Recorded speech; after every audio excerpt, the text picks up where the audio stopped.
Imagine earning $85,000 a year. You have a newer car, a comfortable apartment, a good phone, subscriptions to the services you actually use, dinners with friends, and a vacation every now and then. From the outside, you look like you're doing well. But then payday arrives, and somehow, most of the money is already spoken for. There's the rent or mortgage, the car payment, insurance, groceries, student loans, credit cards, phone bills, subscriptions, restaurants, entertainment. And after everything is paid, there's surprisingly little left. So how can someone earn a good American salary, live comfortably, and still have very little financial security? The answer begins with a distinction that gets overlooked all the time. Income and wealth are not the same thing. Take someone we'll call Alex. Alex is 29, has a respectable professional job, and earns enough to live what appears to be a comfortable life. Alex isn't buying luxury cars or designer clothes every week. There's nothing obviously reckless about the spending. The apartment is nice. The car is relatively new. Restaurants are part of the routine. There are several subscriptions. A vacation happens once or twice a year. Credit cards help cover some larger purchases, while student loans are still being paid down. Alex can afford the lifestyle. At least, that's how it feels. But Alex has very little emergency savings and not much invested for the future. That's where the difference between income and wealth becomes important. Income is what you earn. Spending is what you consume. Debt is what you owe. And wealth is what you own minus what you owe. A high salary can make life more comfortable without automatically making someone wealthy. Because earning more money only improves your financial position if some of that money actually stays with you in the form of savings, investments, or reduced debt. And modern consumer culture makes that surprisingly difficult. One reason is the monthly payment illusion. Think about buying a car. Most people don't walk into a dealership thinking about handing over $40,000. They think about whether they can handle the monthly payment. Maybe it's $550.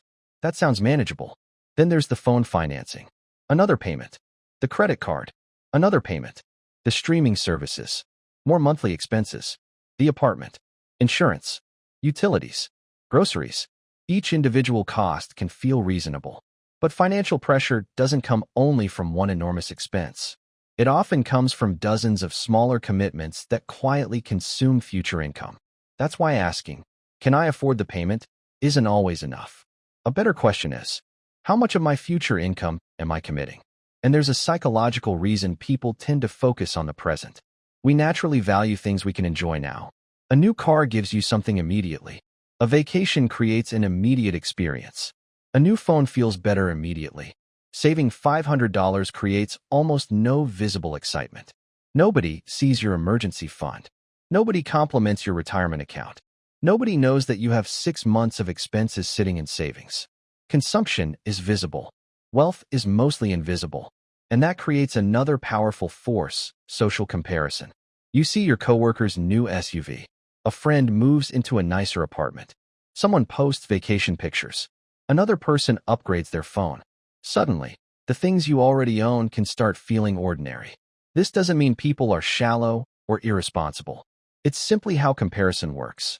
And when your income increases, lifestyle inflation can make the effect even stronger. Maybe you once lived comfortably on $50,000.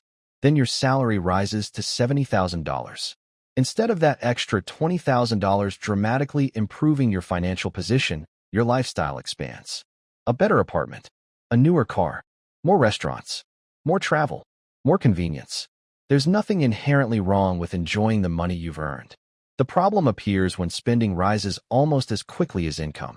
Your lifestyle improves, but your financial flexibility barely changes. And the opportunity cost can become significant. Suppose someone spends an additional $500 every month on lifestyle upgrades. That's $6,000 every year. Over 5 years, that's $30,000. That money could have been used for an emergency fund, paying down high-interest debt, retirement contributions, investments, or simply creating more breathing room. The point isn't that every dollar should be invested. Life is meant to be enjoyed.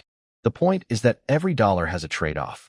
Money spent today can't also be used to strengthen your financial position tomorrow. And over 10 or 20 years, those choices begin to compound. Alex might continue earning more. The house gets nicer. The cars get upgraded. The vacations become more expensive. But the financial obligations grow too. Eventually, Alex might discover something uncomfortable. A good job has become necessary to maintain a lifestyle that once seemed optional. That's financial fragility.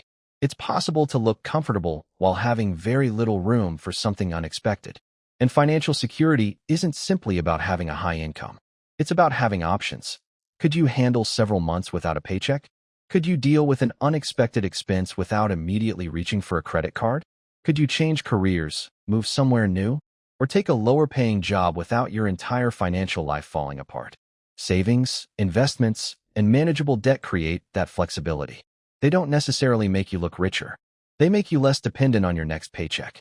That's why financially aware people don't necessarily avoid everything enjoyable. They don't have to stop traveling, eating at restaurants, or buying things they genuinely value. They simply look beyond the immediate purchase. They ask, what is the total cost? What am I giving up by spending this money? Is this improving my financial position or simply improving my lifestyle? And will this payment reduce my future flexibility? Alex doesn't need to become obsessed with saving every dollar. The real goal is understanding the difference between being able to afford something and becoming financially better off because of it. Those aren't always the same thing. A person can have a high salary, a beautiful home, a newer car, expensive technology, and regular vacations while having surprisingly little wealth. Meanwhile, someone who looks less wealthy may have fewer debts, more savings, more investments, and significantly more financial freedom. That's the strange part about wealth. It often doesn't look impressive. Sometimes wealth looks like an ordinary car that's completely paid off. Sometimes it looks like money sitting untouched in an emergency fund. Sometimes it looks like having enough investments that you don't need every paycheck to survive. And sometimes, wealth simply looks like having the freedom to make decisions without immediately worrying about money. So maybe the better question isn't, can I afford this? Maybe it's, does buying this make my financial life stronger, or does it simply make my lifestyle more expensive? Because feeling rich is often about what you can afford today. Financial security is about how much freedom your money gives you tomorrow. And those are two very different things. If you learned something new today, a subscription is the best way to support the channel. Thanks for being here, and I'll see you next time.